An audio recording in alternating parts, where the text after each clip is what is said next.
George Bayruthi from FS Securities, a stockbroking firm on the Gold Coast in Queensland, Australia. And what I'm going to go through now is actually our market report that we put on our website every day.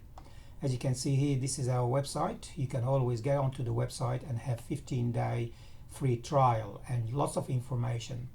There are a lot of pages here. There are 41 pages in this report.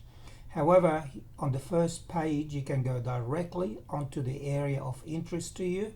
For instance, if you look at the most active on our market, the 52-week high, you can look at some charts, look at the update, overnight update.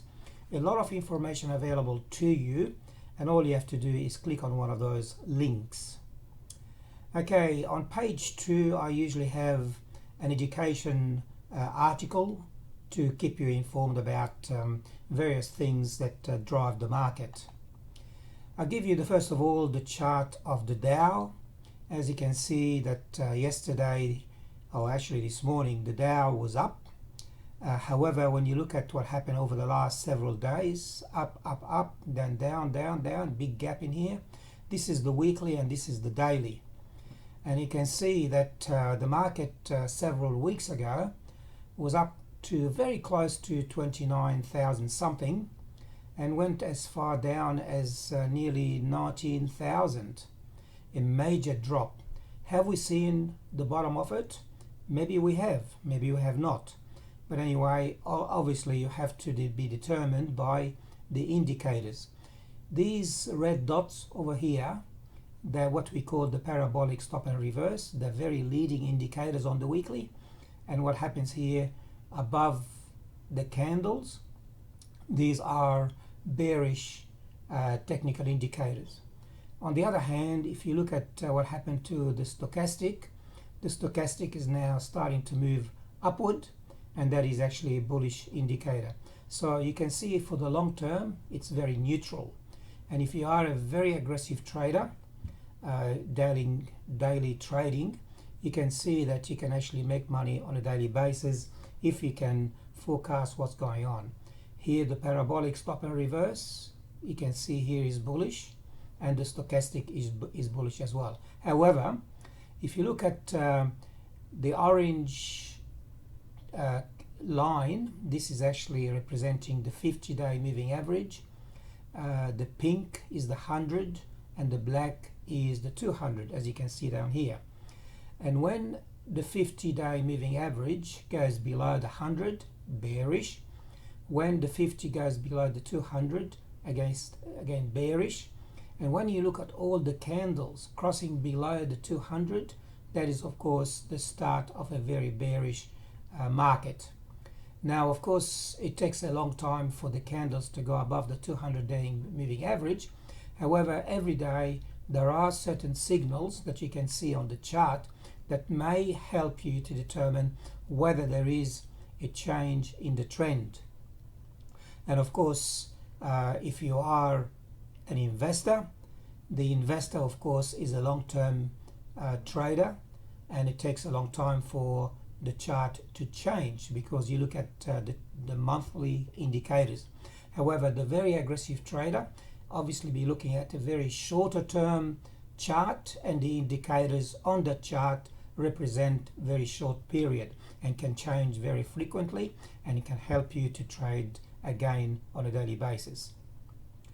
This is actually an example on how the chart can help you to determine when to buy and when to sell. And by the way, we run courses every week for people who want to learn. And of course, the course can actually teach you how to read signals, how to trade options, how to manage your portfolio. Okay, this is the mechanical system that we have. Every week, every Saturday, we give you the weekly forecast based on weekly indicators. On Saturday morning, on the 29th of March, what we've done is that we said that the Dow was actually bearish for the aggressive trader and the very aggressive trader. Of course, you have to take the weekly indicators in conjunction with the daily indicators, because you've got to have an agreement between the weekly and the daily. The weekly gives you a weekly signal, and provided within the daily indicators, provided that the indicators conform with the weekly indicator, then you trade. In other words, one weekly signals giving to the daily, as long as the daily indicators conform with the weekly indicator, the weekly signals, then you trade in and out during the week. And if you are an investor, you start with the monthly, and then the monthly gives you the signal, and then the weekly, as long as during the week or every week during that month the indicators conform, then you trade accordingly.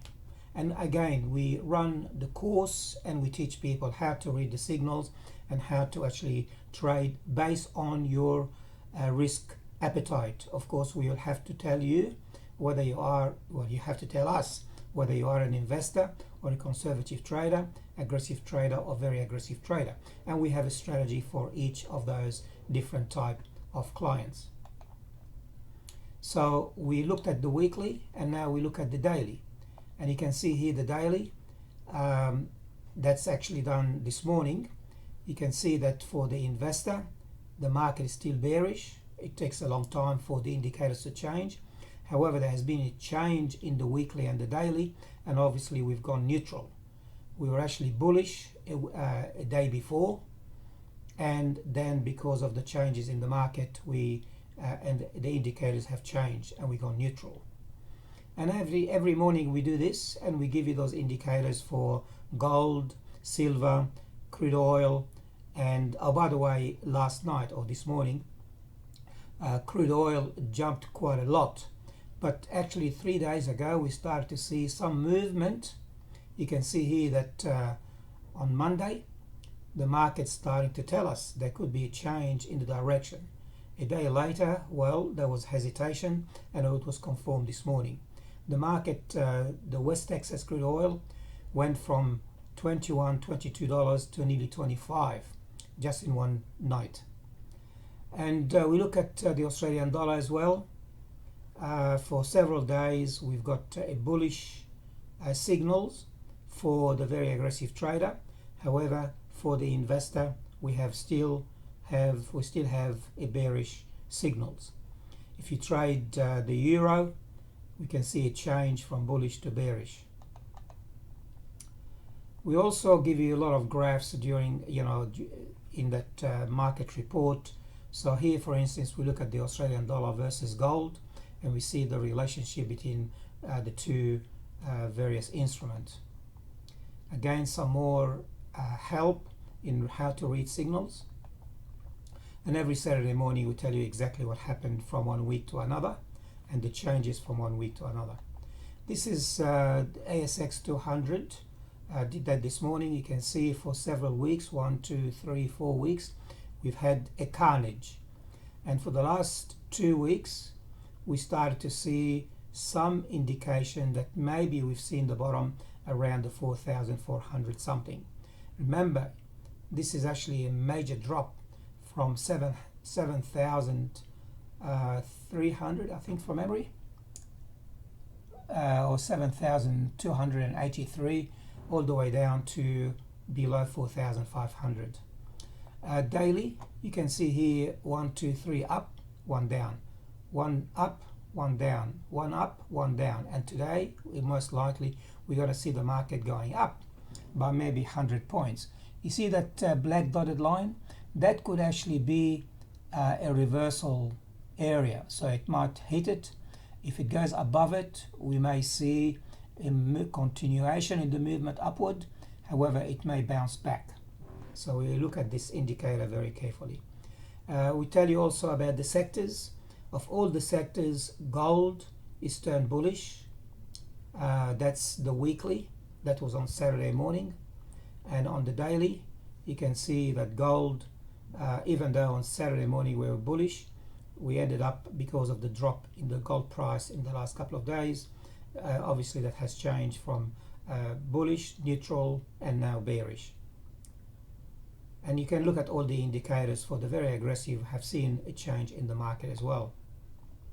On the daily indicators, we can see that this morning BHP has got a signal for the very aggressive trade as bullish, CIMIC bullish, Newcrest Mines bullish, RIA, oh sorry, that's the weekly. These were indicators for Saturday morning, and on the daily this morning we've seen the changes, and you can see here that this morning all the signals have turned bullish, with the exception of Transurban and Telstra. Telstra was down 1.3% last night, and of course the cause of that is that the signals here is showing bearish. Woodside Petroleum, even though there was a small drop last night or this yesterday trading, we have a signal this morning for the very aggressive trade as being bullish. This is overnight, and from around the globe we can see that the Dow was up 2.2%, 470 points. The S&P 500 was up 2.3%, the Nasdaq 1.7%. And by the way, there's been a major movement upward. It was up about 3-4 hours before the market shut in New York. However, the last hour the market continued to go higher, further higher. Gold, by the way, was up $46, 2.9%. And because the US dollar was down slightly, the Australian dollar versus the US trading at 60.6 US, 55.8 euro cents, and 48.9 British pence, and 1 or 2 New Zealand. Our market yesterday, we were down 100 points, but the futures this morning showing that most likely the market will open by 114 points, or 2%. Let's see what happens in a few minutes time. Iron ore price was up 1.5%, $83.72. And by the way, Santos yesterday had a good day, nearly 6%, followed by Newcrest Mines, 4%. Worst performing stock, Worley, 6.4% down, followed by AMP, nearly 6%. And Bitcoin, by the way, was up $340 to 6,795, and that converts to approximately 11,215 Australian dollars. It's up 680 Australian dollars overnight. Announcement that can affect the market at 10:30 this morning. We're going to have the retail sales. The forecast is 0.4% increase, which no change from previous changes. Going down the line, you can see a lot of things happening in Europe, and tonight in the US at 10:30 p.m. our time, we're going to see the average hourly earning and non-farm employment changes.